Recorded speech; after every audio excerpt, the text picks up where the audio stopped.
Thanks very much, Marlene. Good to be back here talking to dietitians yet again.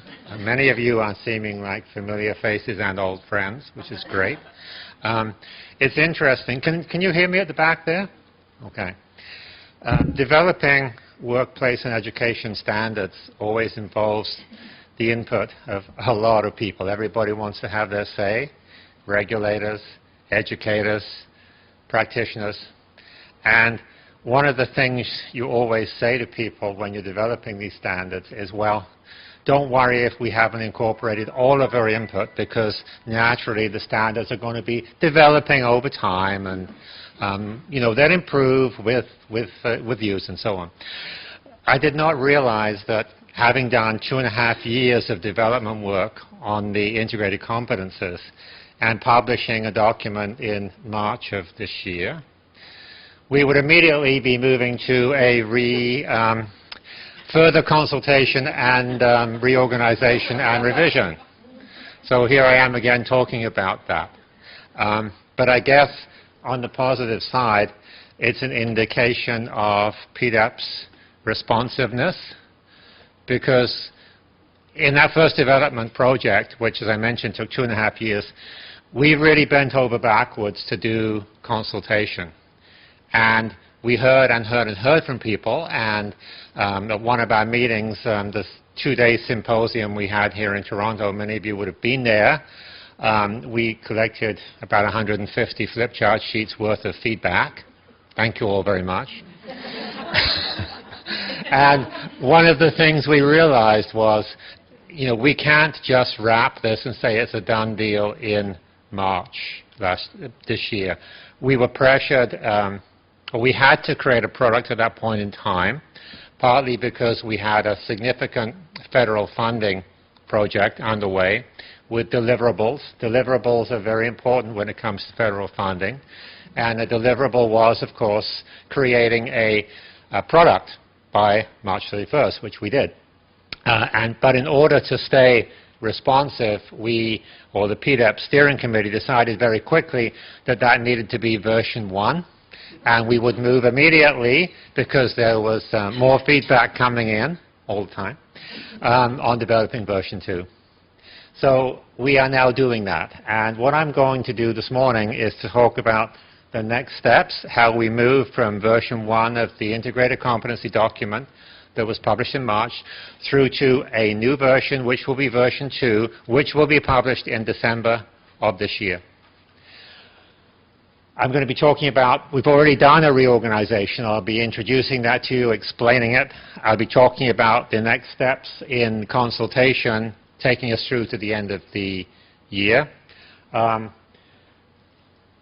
We will also be talking a little bit about the way that the integrated competences will be implemented. One of those implementation mechanisms would involve the Alliance of Regulators. And before our break this morning, I think Mary Lou is going to speak briefly about how the regulators see rolling that out. The other implementation piece is through the education program accreditation process, and we will be hearing more about that later on today. None of the implementation stuff is happening until 2013. Beginning in 2013, I need to say. And when PDEP publishes version 2 of the integrated competences in December of this year, they will also publish an implementation plan. So you will see exactly how things will roll out and go into operation at that time. So I'm going to be probably best part of an hour. I'm talking about the reorganization, and we'll also hear from Mary Lou on the Alliance implementation piece prior to 10:30. Then we'll have a break, 10:30 to 11:30. Sorry, 10:30 to 11.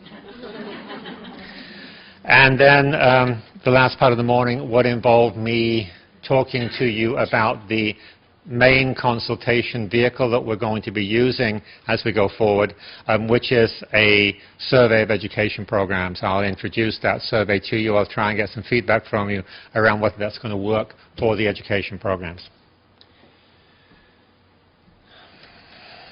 Okay. think the Carol, where are you, Carol? Did you wreck my little? Is that not working? Did the battery run out already? Oh well. Okay.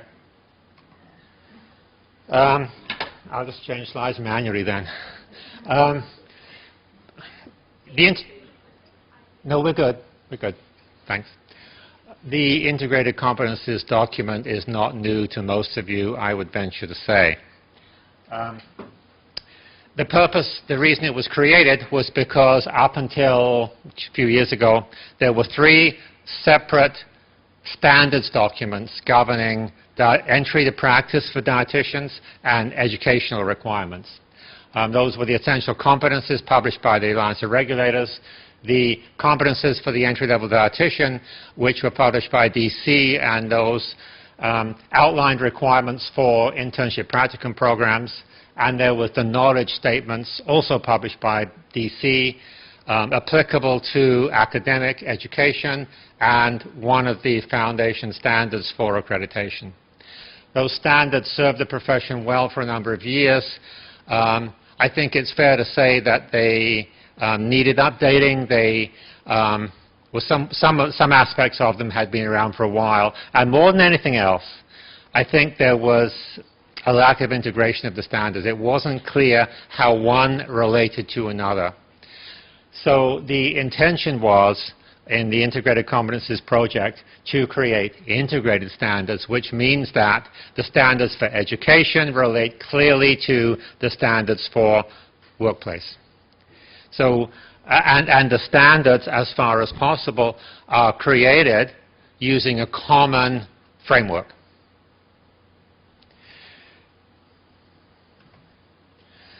As I mentioned already, it took us 2.5 years to work on the competency document, and it was a very broad consultative process. We had, as I think Corinne mentioned, $300,000 plus of federal support for the second piece of it, which enabled a lot of the consultation to happen. And we did publish version 1 in March of this year. As I said, we're moving towards version 2 being published at the end of the year.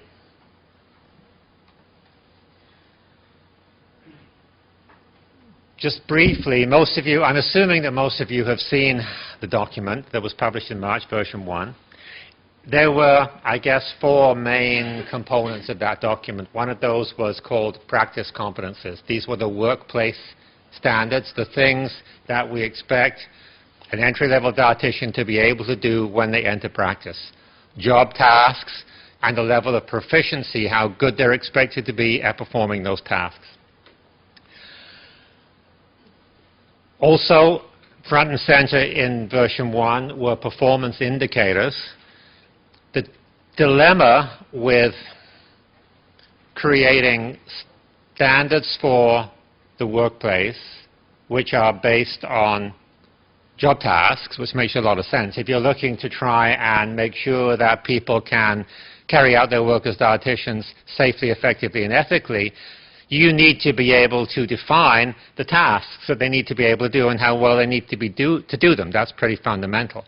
But the challenge with that around entry to practice is that regulatory bodies, of course, are charged with assessing candidates for registration. Those people who are being assessed are not practicing dietitians. They're not actually working. So you need to base your assessment on indicators. What can you measure relative to those candidates for registration? That gives you an indication that when they are registered in practice, they can actually do the right things. So indicators are a bridge, if you will, between the practice competencies and assessment. So we created performance indicators in the competency document, and the performance indicators play out in various assessment vehicles. We developed performance indicators that apply to the National Registration Exam, the CDRE, and we developed performance indicators which apply to what goes on in education programs, because graduation from an accredited education program is a fundamental requirement towards registration. So it's important. The indicators were a way of making sure program learning outcomes relate to the practice competencies. We also had in the version 1 of the integrated competencies published in March, a relatively newly invented animal, which was called the enabling learning outcome. I have to say that didn't go down particularly well with many stakeholders. It was seen as being a confusing aspect of the standards, and we've done something about that. I will talk more about that in just a minute. Also fundamental in version 1 was a listing of foundation knowledge. Now, towards the end of the project, in fact, when we had that two-day symposium here in Toronto that many of you attended, we didn't have foundation knowledge listed in the competency document that we had developed at that time, the competency and indicator document. And in our consultation back then, we heard time and again from education people, we need more detail about curriculum. We need it to be really clear that you need 4 years of academic education to be able to be a dietitian. And the focus that we had in our document on practice competencies and indicators, people felt did not delineate enough about curriculum. So we added, after the October symposium and before the publication of the document in March, a listing of foundation knowledge, areas, and content levels. All of that stuff was published in March, and we have now, between March and June, moved ahead with a bit of a reorganization, and let me explain to you what's happened. Version 2 of the document. Now, we have now published a consultation version of, or a consultation document that basically is moving towards version 2. Those of you who were registered for this session, Marlene tells me, have been emailed a copy of that. Those of you who didn't register and just showed up, too bad. However, the consultation document is now public. It is going to be on the PDEP website. And if you give your name to Marlene today, she said she would be more than happy to email you a copy. So we've now begun moving towards version 2. We have a new consultation document, and that consultation document, which I'm going to orient you to in a minute, is going to be the thing on which we consult between now and the end of the year. It no longer contains enabling learning outcomes. It also has a better link between the foundation knowledge statements, or they're not exactly statements, they're topic areas, and the competencies. So we have moved towards a simpler document and a better cross-linked document. So, like I say, the enabling learning outcomes have been eliminated, but it's not like they've gone forever. The vast majority of those statements that were called enabling learning outcomes in version 1 have been converted into performance indicators and assigned to the academic program as the relevant assessment vehicle. One of the difficulties we had in version 1 was when you looked at the performance indicators, there were a whole slew of them for internship practicum education and relatively few for academic. So we have readdressed that balance now, and I think we've got a good balance between academic and internship practicum assessment vehicles, and we have a lot more performance indicators. So most of the indicators, most of the learning outcomes, enabling learning outcomes, are now in that indicator column. They've been tweaked a little bit around some of the wording. A few of the learning outcomes were completely eliminated. If we felt that they were redundant and didn't really get us anywhere, we dropped them completely. The second thing we've done is introduce some cross-referencing between practice competences and the table of foundational knowledge. I guess, to be honest with you, I still have some discomfort around the foundation knowledge because there's two things about it. One is I don't think it's still as well integrated as I'd like to see it somehow. It was introduced at the last stage because of feedback. Educators really, really wanted it. However,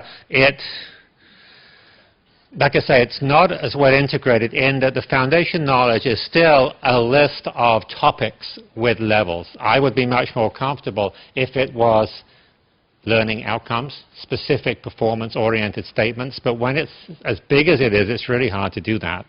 The other thing that concerns me is that the integrated competency document was never intended to be a curriculum.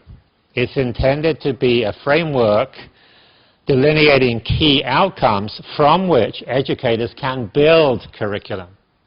And by plugging all of this curriculum content type stuff into the document, I think we may have gone too far down the path towards suggesting that this is the curriculum. However, we did it in response to feedback. We're trying to create the right balance here and create a useful document. And I think we've improved by having now some explicit links between the foundational knowledge and the practice competences is where we put those links in.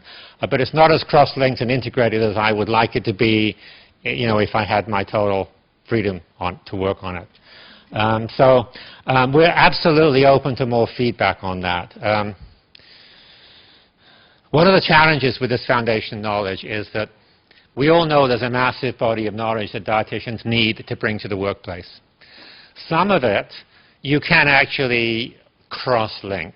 So, for example, if you're going to teach your students about federal requirements that relate to dietetic practice, if that's your curriculum piece, you can link that explicitly to the need in the workplace to practice according to federal rules and regulations, easily cross-linked.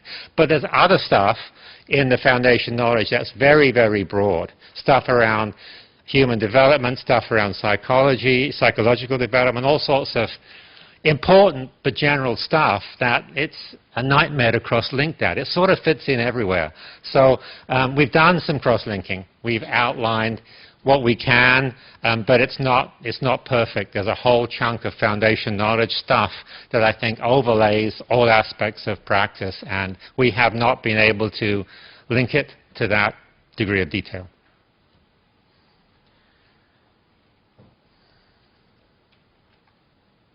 So let me just remind you of what these components of the document really mean. And we're going to take a look at the new consultation document in just a moment. So those of you who haven't been through it, you'll have a chance to take a look at it. Front and center in the new document, of course, are practice competences. Practice competences, our definition of a practice competency is that it's a task that's performed in practice that can be carried out to a specified level of proficiency. It's absolutely fundamental to recognize that the integrated competences that we are creating, the standard, is a standard for entry-level dietitians. People entering registration for the first time. It's not absolutely all and everything a dietitian may ever do, particularly when they get more experienced and focused in one particular specialized branch of practice. This is entry-level stuff. It's intended to delineate the requirements for beginners in the profession. New registrants are beginners. They certainly don't know everything. They need to be able to practice safely, effectively, and ethically in commonly encountered job tasks. So in developing our practice competences and in validating them, and we validated our practice competences, some of you may recall, early in the project by consulting with practitioners and regulators and managers, and we said to them, are these the tasks that you expect of an entry-level person? How often are these tasks done? How important are they? So we try to ensure that we were including only tasks which were commonly encountered and which constituted a broad base of entry-level performance. It's a challenge, of course, in crafting entry-level requirements, because what we're trying to do here is create a standard that's broad enough that when they go into practice, dietitians can actually move into usually some fairly narrow area of practice. Perhaps they're in clinical nutrition, or perhaps they're in public health, or perhaps they're in food service work. So they only start to use a piece of their competences once they start practice. But the challenge for entry-level education is giving people enough grounding in everything that you cover all the bases so they can actually move to various branches or aspects of the profession. I mean, it's a common dilemma for all professions in delineating entry-level standards. So we limited our listing of practice competences to tasks that were validated by consultation in the field for beginning professionals. And we also, very, very important in this also, is recognizing that a competency is not just about what you can do, it's about how well you can do it. Because just about every task you can think of, whether it's a communication piece, a patient relationship piece, an interprofessional practice piece, or a clinical nutrition task, all of those things, those job tasks, vary in their level of challenge, the level of complexity with the situation at hand. And nobody gets everything right all of the time. The issue is, how good do you have to be at this stuff to be entry level? So you really need to define an entry level of a level of proficiency, we call it, that provides for the entry-level person, the beginner in practice, but not the expert. So we did develop, and it's front and center in our document, a level of proficiency definition that applies to all of the competences and says something along the lines that at entry level, we expect the dietitian to be able to handle routinely occurring situations independently in a reasonable time frame and get an outcome that's consistent with generally accepted standards in the profession. So handling the routine reasonably efficiently, they're not necessarily the most speedy workers in the world, but they need to be structured and they need to get the right result in a reasonable time frame. So that was part of our definition of entry-level proficiency, handling the routine safely, effectively, and reasonably efficiently. And the other fundamental piece is recognizing what's beyond their capacity, the non-routine, the complex, the unusually occurring situation, recognizing that it may be beyond their capacity to handle it, and making sure that situation is handled somehow. Perhaps they handle it themselves with supervision. Perhaps they refer it to a dietitian who is more experienced. But recognizing what you cannot do at entry level is a fundamental piece of the picture. So our entry-level proficiency definition talks about that. The practice competences have now been around for a while. As I mentioned, they were developed and validated early in the project, 2009, 2010, and we do not see those changing anymore. They have not changed between version 1 and the new consultation document. We do not see these changing in version 2. Down the road, after that, I think change is feasible when a longer-term development or updating of the competencies happens. But at this point in time, the steering committee certainly sees those practice competencies as established and validated. Okay, performance indicators. I mentioned already that when you're assessing people at entry level, for entry to practice, you don't have the luxury of watching them in practice. It's a catch-22. They're not practicing. How can you watch them do practice tasks? Sometimes you can perhaps have your candidate for registration assessed in an internship practicum situation, but that's not really practice either. You know, its approach is practice, but it's a highly structured environment. It has supervision on hand. It's not really practice either. But the bottom line is you need a way to assess competences prior to people being registered, and that's what indicators are all about. If you're really honest about it, you define indicators that if your students or candidates can perform these indicators, you hope, you make an educated guess that they can therefore practice safely. If you could actually put them in practice and watch them do every one of those tasks in the competency profile, you could pretty much guarantee that they could work safely and effectively and ethically, without a doubt. But the problem is you don't have that luxury when it comes to assessment. You have snapshots of people's ability. You create indicators that relate to your practice competences, and at the end of the day, you hope that if your indicators were good ones, and your candidates can perform those indicators, you have a good indication that when it comes to practicing on their own, they can handle it. So, although, you know, assessment is kind of a guesswork thing, let's face it. It's not 100% certain, but you want to create indicators which relate clearly to your practice competences and the level of proficiency that you're looking for. And that's what we try to do in framing performance indicators.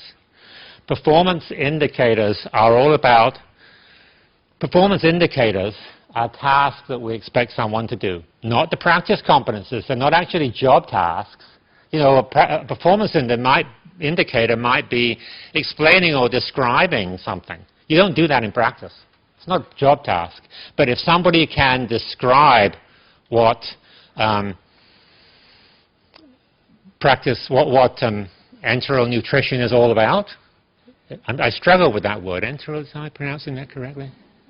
I worked at it. If someone can describe what that's all about and how you go about designing it, controlling it, etc., it's a bit of an indication that they know something about it, and likely they can perhaps do it. So that's what an indicator is like. It frames your best guess. So the indicators are not necessarily job tasks. Nobody walks around on the job describing and explaining this and that. They'd be pretty weird if they did. But it's absolutely okay to expect your candidates, when they're a student, to explain or describe something. And in the CDRE, in the exam, you ask people about their knowledge. You don't ask them to do anything. So that's what the indicators are about. They're not job tasks. They're indicators of performance. The assessment vehicles that we have been focusing on in developing the performance indicators are 1, the CDRE, 2, the education program. CDRE is a assessment vehicle that's used by all the regulators, I think, except Quebec. It's common to have regulatory bodies using national registration exams. Written multiple choice exams are not the greatest assessment vehicle. They're good at testing knowledge and thinking skills. There's zero use in testing relationship building or practical skills. So we had to design indicators for the CDRE which were all about cognitive stuff. What do you know? What can you do with that? What can you describe? What's your thinking process? You can get at cognitive learning, and you can get at affective learning, which is about value systems, if you design your multiple choice questions correctly. You cannot get about relationship building skills or practical psychomotor activity. The other assessment vehicle that we focused on is the education program. Not everybody thinks about the education program as a regulatory assessment vehicle, but that's the way most regulators use it, because it's normal in most professions to say you have to graduate from an approved or accredited program to be eligible to write our registration exam and register for practice. So in effect, the regulators are using education programs as an assessment vehicle for their purposes. So if you're going to do that, you need to develop indicators that relate to the practice competences which can be delivered within the education program. So that was our other assessment vehicle. The education program is a much richer assessment vehicle for regulatory purposes than the CDRE. Because A, you've got the students around for several years. B, you've got them undergoing a level of supervision and direction that's not available in the CDRE. Third, you've got them in a practicum setting actually working with real clinical situations. So, much richer assessment vehicle. And the indicators that we've created for CDRE, for the education program, reflect cognitive learning, affective learning, and psychomotor learning, relationship building, practical skills. So in terms of the document we've just published, the new consultation document, the performance indicators are now pretty much fixed, we feel. We're open to tweaking a little bit of language here and there, a little bit of wordsmithing, but we're not anticipating a lot of change in those between now and the end of the year when version 2 is published. The assessment vehicle assignments, the way in which we've X'd in whether this particular indicator applies to academic education or internship practicum education, that's something on which we're seeking further input. There's some issues. I'm going to speak a little bit later about some of the issues with the way we've assigned these assessment vehicles to aspects of the education program. There's pros and cons to that. And we're open to some more discussion on that. Absolutely. Foundation knowledge, like I mentioned, the foundation knowledge is a listing of topics and levels of cognitive levels, we call them, level 1, level 2, level 3. This whole foundation piece was plugged in late in the development process for the integrated competences. I've talked about some of my issues with it, but I do think the feedback we've had is that most educational programs are pleased that that's there now. It provides a level of detail that used to be provided in the knowledge statements. So I don't see that changing a heck of a lot, but we're absolutely open to the content and the levels, level 1, level 2, level 3, being further refined between now and the end of the year.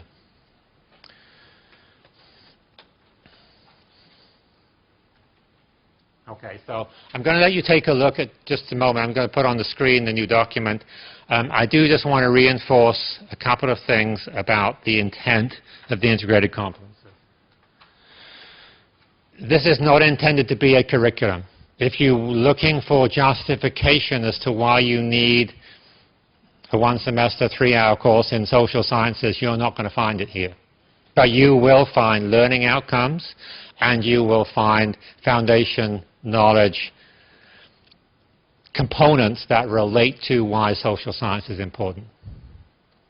So it's not intended to be a curriculum. It's intended to be a blueprint from which educators can build curriculum, recognizing that curriculum will vary. Programs need to do their own thing. They need to have their own spin on the field.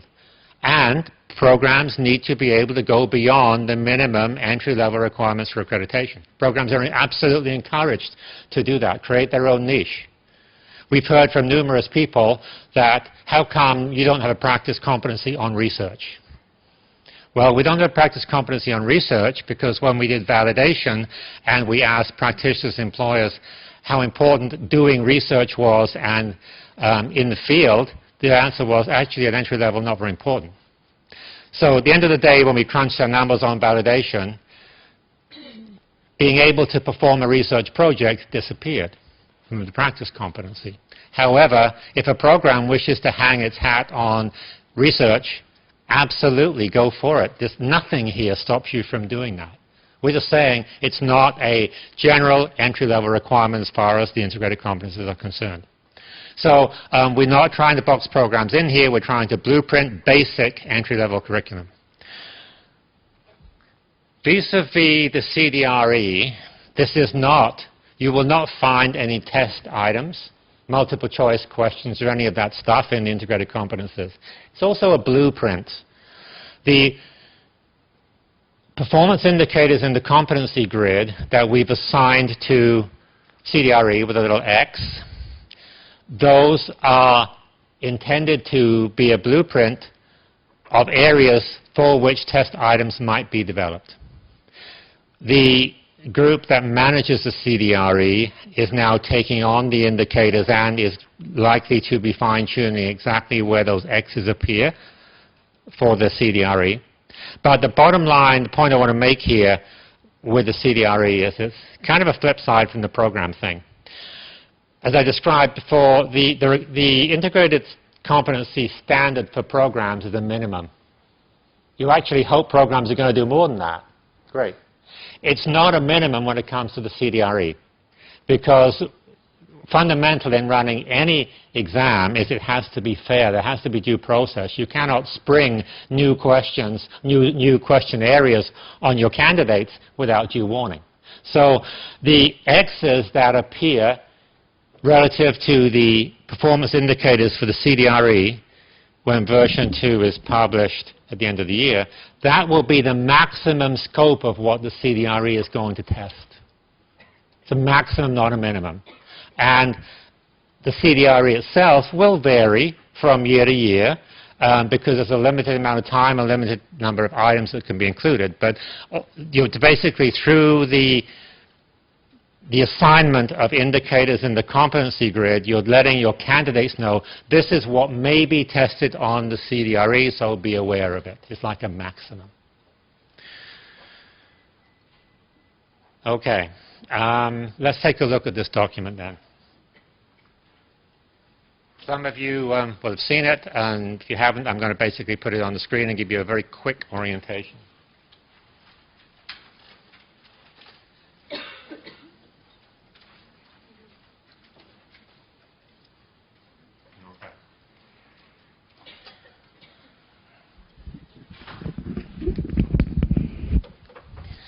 So there's a title page, of course, that talks about this being the reorganized grid consultation version and some verbiage around this will be finalized through version 2, published in December.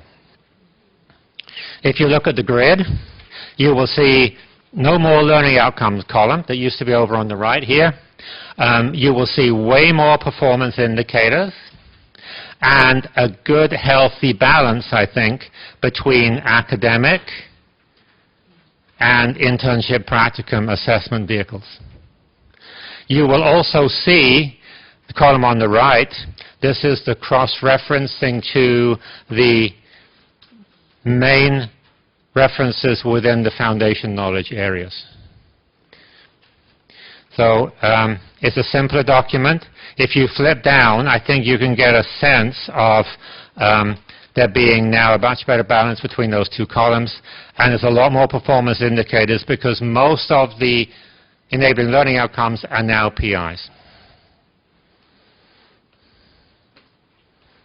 So we don't need to worry about the content, I think, but basically I just want you to get the picture in terms of how the document is structured.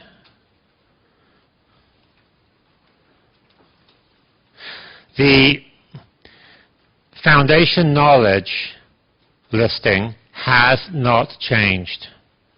We are still going to be doing our consultation based on the foundation knowledge piece that was published in version 1. So I'm going to show you what that looks like. It was Appendix A in the March 31st document, and you will see that there is a delineation of 3 cognitive levels: broad understanding, deeper comprehension, application of knowledge and skills. And you will see that there are content areas with a heading and some specifics within them. This is, like I say, there's a real dilemma here, because once you start to get to this level of detail, where do you end? We've got some simple items and we've got some long, complex lists, and lists are always a worrying component of a standard. From a ideal perspective, you don't want a standard that delineates 50 items, because what about the 51st item that's equally important and you didn't list it? So this is still, in my opinion, not the most best balanced piece. It might be, and recommendations on cleaning it up are absolutely welcome. But basically, this is how it stands right now. You will see that there are, I'm not sure how many areas there are in total, but basically for each of these subsections, there's a cognitive level on that scale of 1 through 3 indicated. Fitting, there's maybe 18 areas here. 16 nutrition therapy, 17 pharmacology, 18 professional practice, 19 research and evaluation.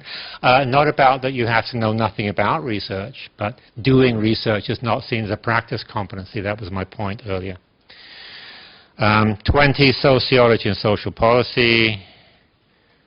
That's it. There's currently 20 areas. And then if you flip back to the grid, you will see that we've only been pretty general here with our cross-referencing. So this one here, contribute to advocacy efforts related to nutrition and health. The cross-referencing is at the level of the PC, not the PI. And we've only cross-referenced to the headings, not the detail areas. So 8 health promotion, population health, 18 professional practice. The cross-linking is somewhat superficial, but at least it does delineate that cross-reference. Now, those of you who have received this already, you may have flipped through it, great. Those of you who have not received this, it's available on the PDEP website. It's available from Marlene by email, and it will form the foundation for our consultation between now and the end of the year.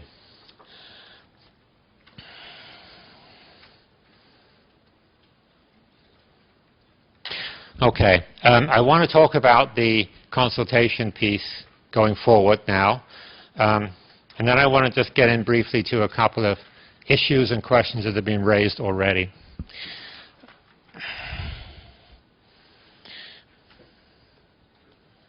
Give me a second while I find the right slide.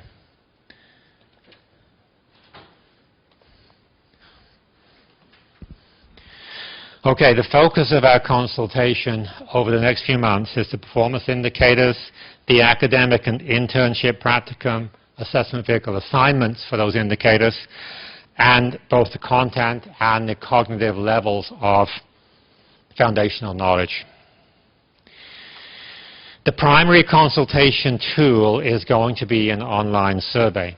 There are pros and cons to online surveys, but it is really, really crucial to us that we get balanced feedback and we don't end up at the end of this consultation piece with another 150 pages of flip chart to somehow try and analyze and respond to.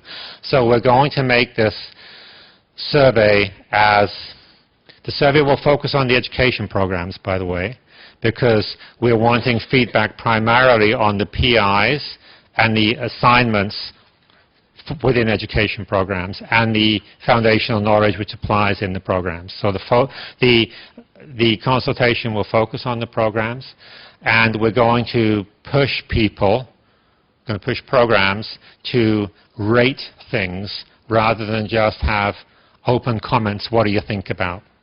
Now, after our break this morning, I'm going to go through with you a mock-up, if you will, of what the survey is going to look like. And I'm going to talk about the process for getting responses within programs. So you're going to have a chance later on this morning to take a look at how we think we're going to handle this consultation.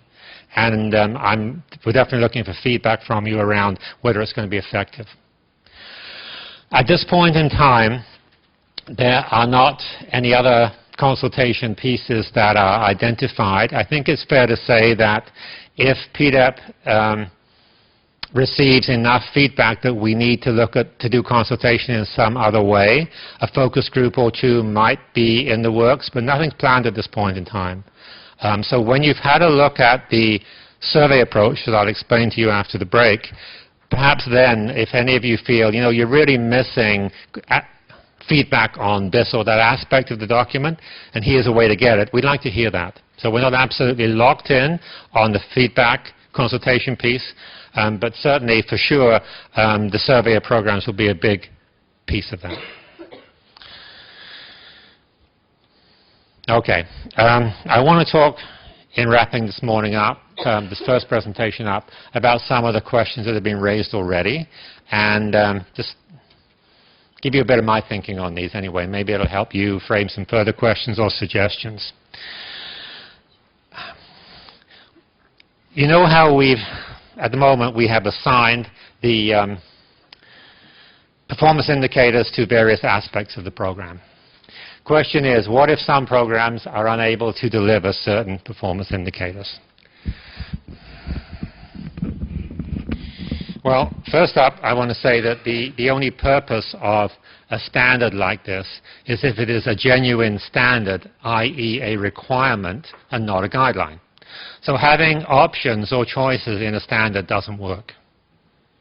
So bottom line is what's in the document is a requirement, and bottom line is what, assuming it plays out through accreditation the way we think it will, if your program doesn't deliver PIs that are assigned to it, it runs the risk of not being accredited. That's bottom line. However, having said that, one of the reasons that we're doing this consultation now is to try and figure out, from programs' perspectives, the feasibility of these indicators. If you are going to say to us, there is absolutely no way that our program can deliver this indicator, and here's why, we're open to that. And if enough people say that, it's entirely possible that the indicator will disappear. Because we're not intending to put programs out of business. We're intending to create a common standard that everyone can adhere to as a minimum. So there's a balancing act here about what can we do and what can we not do, and what do we have to change to do. So things that I know will be areas of challenge for programs will be things like swallowing assessment, parenteral nutrition, public health. Not all students emphasize these things, and not all practicum internship programs have access to the activities. So how do we teach them? We need to hear that. We need to have some discussions and figure out what is the bottom line here. Because at the end of the day, the intention is this will be a bottom line. Bottom line is not etched in stone right now. So now is why we're doing this feasibility piece, this consultation of programs. If you were required to deliver this, could you do it?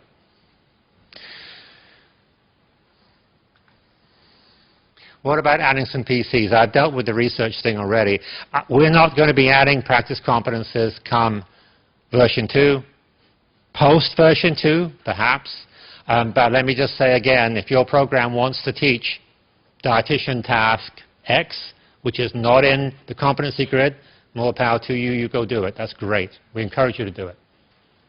This is not a limit to what you teach. How about removing the academic and internship practicum distinction, those two columns, and creating a single education program assessment vehicle? Several people have said that. There's a problem with this, and it has to do with accountability, and it has to do with the way programs are structured and accreditation is managed. Like it or not, we have more than one program model in dietetic education in Canada. We have the internship, we have the integrated program, and we have standalone academics, and we have standalone internships. And our program approval mechanism, accreditation, approves programs based on the administrative entity that delivers them. So there are integrated programs that are accredited as an integrated program.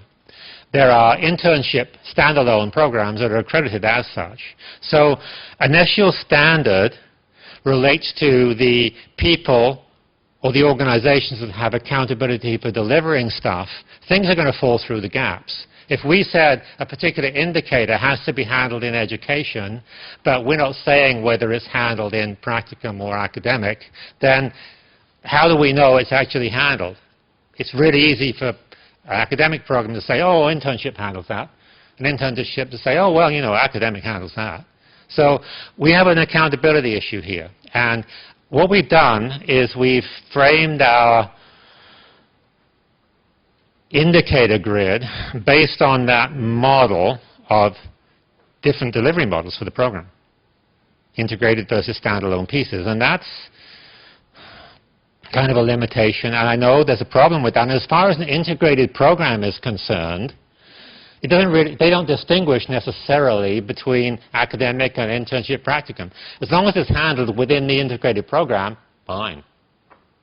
So that is an aspect of confusion. It's an aspect I'd like to see somehow cleaned up, but unless the program delivery and accreditation model changes, I don't know how we're going to do that. The last point. Would it be possible for programs to complete some performance indicators in a simulation rather than clinically? To me, the answer here ought to be yes. And this could come out of the feasibility study. I'm thinking of swallowing assessment right now. I'm pretty sure an indicator on swallowing assessment says this has to be done with a real patient in a clinical setting. What if programs cannot do that because they don't have access to real patients in clinical settings where swallowing assessment's being determined? Well, is simulation possible? I would say, in principle, yeah. We need to be clear on that eventually, because this is a way of fine-tuning what we'd like to have with what's feasible for programs. So perhaps swallowing assessment could be seen as being acceptable in simulation. So this is an interesting thought that I think we'll be paying a bit more attention to as the consultation piece happens. So already we've got some, I find it interesting points around, they're really food for thought around what our document's trying to achieve and what's really useful and helpful for programs. That's pretty much all I wanted to say right now. After the break, I'm going to talk about this assessment tool and the online survey for programs, and we'll have perhaps more dialogue then, I hope. I would, though, before we finish, we've talked about implementation starting after version 2 is published. One aspect of implementation is accreditation. And we'll be hearing more about that during the day. There's 2 or 3 presentations on how the accreditation process is changing. The other implementation piece is through the CDRE, and that is under the auspices of the Alliance of Regulators. So to wind up this session prior to the break, Mary Luginiak is going to speak about implementation from the Alliance perspective.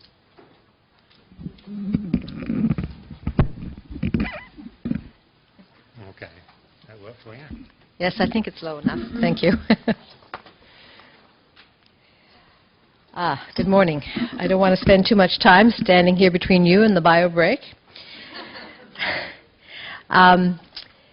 I really have to emphasize that the set of entry to practice competencies forms an essential foundation to the regulation of dietitians in Canada. Regulators really can't go very far without this foundation that gets incorporated into various functions of regulatory work. There's a lot of work ahead for the individual regulatory bodies to take the integrated competencies and incorporate those competencies, replacing whatever set of competencies is in play at this time. One area where regulators have to work going forward is formally adopting the integrated competencies as a standard for entry to practice, as a standard of qualification to become a dietitian. This is often done formally through the council or board of directors of regulatory bodies. And then all of the tools used in registration have to be amended to incorporate the new competencies. And there are various assessment tools that are used to assess people's qualifications to become a dietitian. Not so much in play for the students, the applicants who come from accredited programs, but certainly there are a lot of assessment tools in play for internationally educated dietitians, people returning to practice, and people who come through atypical, non-accredited routes of entry, and sometimes that includes different master's programs. So all of the assessment tools that use competencies now have to be amended. Self-assessment tools, practicum equivalency assessment tools. Some colleges enable individualized practicums, so they're based on the entry to practice competencies, and in the future will be based on the integrated competencies. So that's one big area of work for regulatory regulators to embed the integrated competencies. David has alluded to the work ahead for the Canadian Dietetic Registration Exam. Currently, all of the 600-700 questions that are in the question bank for that exam have to be tagged to the new integrated competencies indicators that have the X for CDRE. Then we create a blueprint, and the blueprint really says, you know, what's the balance of questions? We know we want to test knowledge, we want to test application of knowledge, we want to test judgment, but, you know, are there some areas of competency that we weight differently? Are there some indicators that we weight differently?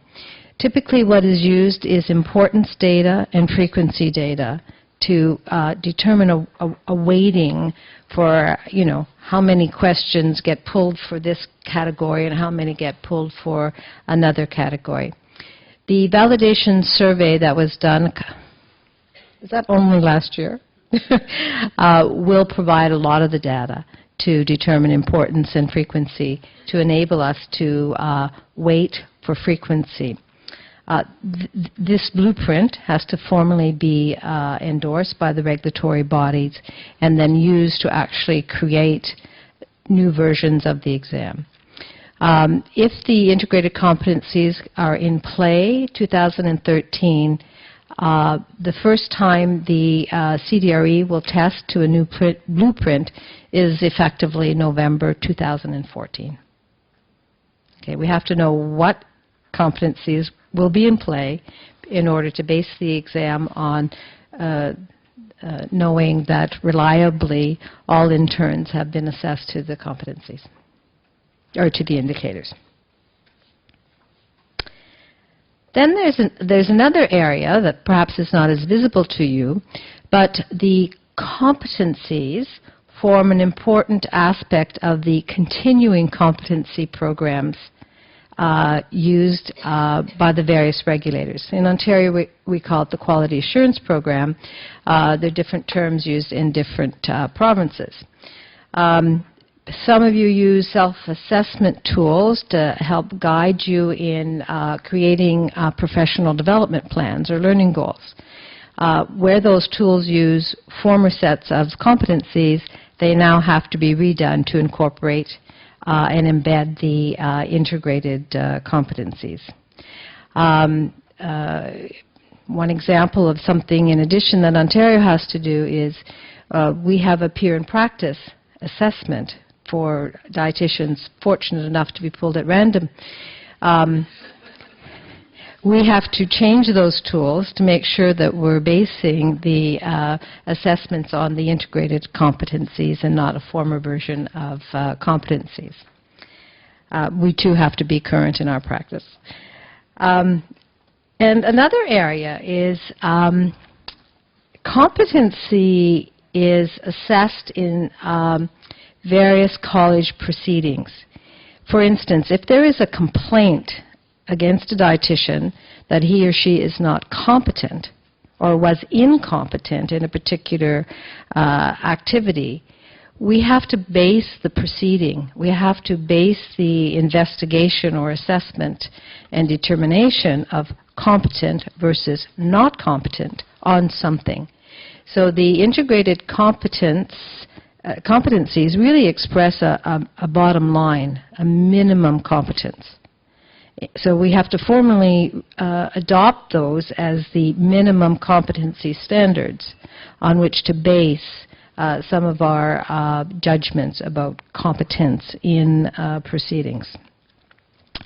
And lastly, but not leastly, the regulatory bodies really have to approve of the body that accredits the educational programs on which we rely for registration. In fact, most regulatory bodies in Canada have a regulation or bylaw that says that we can accept applicants from an accredited program that is accredited by a body, approved by the regulatory body kind of thing. So approving is an active verb, so we actually have to look at the body that's intended to accredit educational programs and actually go deeper into the system and look at the standards for accreditation so that the regulatory bodies can be assured that the accreditation is going to actually assure that students are educated to a certain standard that we rely on for registration. So there's lots of work ahead. If your regulators get a little preoccupied or cranky, perhaps you can show them a little kindness and patience over the next years. And good luck to you as you incorporate the new competencies into your programs.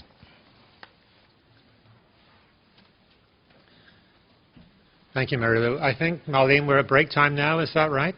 It's 10:30. Come back at 11 o'clock and we'll go from there.